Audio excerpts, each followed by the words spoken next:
अस्सलाम वालेकुम जी, this is Tariq Bazmee और आप देख रहे हैं मेरा डिजिटल चैनल। नाज़रीन, कुछ अहम डेवलपमेंट्स हैं, दो तीन डेवलपमेंट्स हैं। आपने ये तो सुना है कि पाकिस्तान तहरीक इंसाफ की जानिब से जो निगरान वज़ीर आला हैं उन पर तहफ़्फ़ुज़ात का इजहार किया गया है। उनकी तकर्री पर बहुत से सवालात उठाए गए हैं और ये सवालात बेबुनियाद हैं। बेबुनियाद इसलिए क्योंकि अपोजिशन और इसके साथ साथ हुकूमत अगर आपस में मिल बैठ के मामलात तय कर लेती तो उस वक्त निगरान वज़ीर आला कोई ना कोई होता, ये आइन गुंजाइश देता है। और इसके साथ साथ आइन ये भी गुंजाइश देता है कि उसके बाद पार्लिमानी पार्टी के पास ही मामला जाए। पहले ऑपोजिशन की जानिब से, पहले हुकूमत की जानिब से नाम दिए गए, उसके बाद ऑपोजिशन ने नाम दिए। 3 नाम हुकूमत की जानिब से दिए गए और 2 नाम जो है वो ऑपोजिशन की जानिब से दिए गए थे। पांचों नामों पर किसी का इत्तेफाक ना हुआ। और एक जो चीमा साहब का नाम था वो बाद में दिया गया था, जिसकी वजह से पार्लिमानी पार्टी में हुकूमत ने ऑपोजिशन ने मानने से इनकार कर दिया था। तो ये मामला चलता रहा। उसके बाद जाहिर है कि जब हुकूमत और ऑपोजिशन मामलात नहीं सुलझा सके तो उस वक्त ये मामला जो है वो इलेक्शन कमीशन के पास गया और आईनी तौर पर गया। और आइन इस बात की ताकीद करता है, इजाजत देता है कि पाकिस्तान का आइन कि इलेक्शन कमीशन जो है वो इस वक्त अपने तमाम तर मामलात में निगरान वज़ीर आला का तकर्रुर कर सकता है जब दोनों पार्टीज जो है वो मुत्तफिक ना हो किसी नाम पे। और वैसे ही हुआ, बिल्कुल आईनी तरीके से। तहरीक इंसाफ ने निगरान वज़ीर आला मोहसिन नकवी की तकर्रुरी चैलेंज कर दी है। तहरीक इंसाफ ने बतौर सियासी जमात और असद उमर ने बतौर सेक्रेटरी दरखास्त दायर की है। तहरीक इंसाफ की मोहसिन नकवी को बतौर निगरान वज़ीर आला काम से रोकने की इस्तदा ये सामने आई है। और इसके साथ साथ तहरीक इंसाफ ने एक और काम भी किया है कि तहरीक इंसाफ ने राजा रियाज को अपोजिशन लीडर बनाने का नोटिफिकेशन भी चैलेंज कर दिया है। इलेक्शन कमीशन के मेंबर बाबर हसन भरवाना और इकरामुल्ला खान की तैनाती गैर आईनी करार दी जाए, ये भी इस्तदा की है।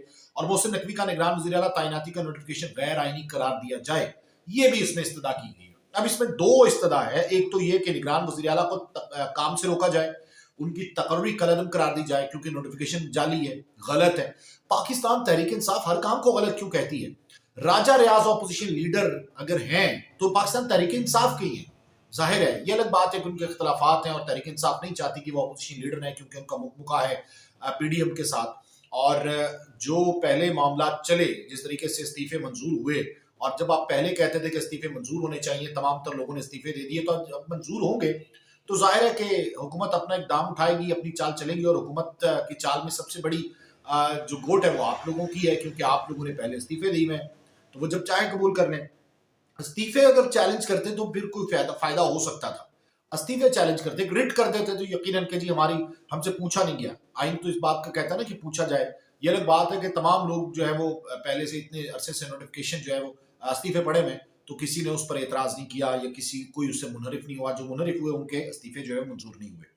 तो ये जो बुनियाद है ये तो ठीक है कि आप इस्तीफे चैलेंज कर दें, आप जो स्पीकर का एक्ट है वो आप चैलेंज कर दें, लेकिन आपने निगरान वज़ीर आला का एक्ट चैलेंज कर दिया कि निगरान वज़ीर आला को रोक दिया जाए। इससे कुछ नहीं होगा क्योंकि वज़ीर आला का तकर्रुर, निगरान वज़ीर आला का तकर्रुर जो है वो इलेक्शन कमीशन ने किया है। आप तो मुत्तफिक ना हो सके तो आइन तो इस बात की इजाजत देता है, तो आप कैसे कह सकते हैं कि नोटिफिकेशन रोका जाए और निगरान वज़ीर आला को काम करने से रोका? ये आखिरी चाल है वैसे जो पाकिस्तान तहरीक इंसाफ चल रही है, इसके अलावा नहीं है और कुछ इसके पास। सड़कें ही है फिर, क्योंकि हुकूमत तो आप पहले गिरा चुके हैं, असम्बलियां तहलील करके आप हीरो तो बन गए, पॉपुलर तो हो गए, लेकिन पाकिस्तान तहरीक इंसाफ की जो स्ट्रेंथ है वो बड़ी कम हुई है।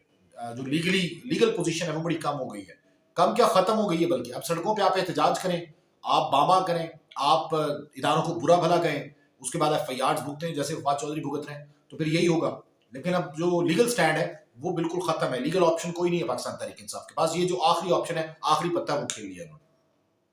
अच्छा जी, एक जानिब तो निगरान सेटअप को चैलेंज किया जा रहा है पाकिस्तान तहरीक इंसाफ की जानिब से, और दूसरी जानिब पंजाब की निगरान काबीना के 8 वज़रा को कलमदान सौंप दिए गए हैं। और इन वज़रा में निगरान सूबाई हुकूमत ने वज़रा को कलमदान सौंपे जाने का नोटिफिकेशन भी जारी कर दिया है, जिसके मुताबिक बिलाल अफजल को कम्युनिकेशन एंड वर्क्स और एक्साइज एंड टैक्सेशन का कलमदान दिया गया है। एसएम तनवीर को energy industry and commerce, doctor Javed Akram specialized health care और मेडिकल एजुकेशन के वजीर होंगे। इसके साथ साथ Ibrahim Murad local government, doctor Jamal Nasir primary and secondary health care, Azfar Ali महकमा औकाफ, ज़कात उशर और मंसूर कादिर महकमा हायर एजुकेशन एंड स्कूल्स के वजीर होंगे।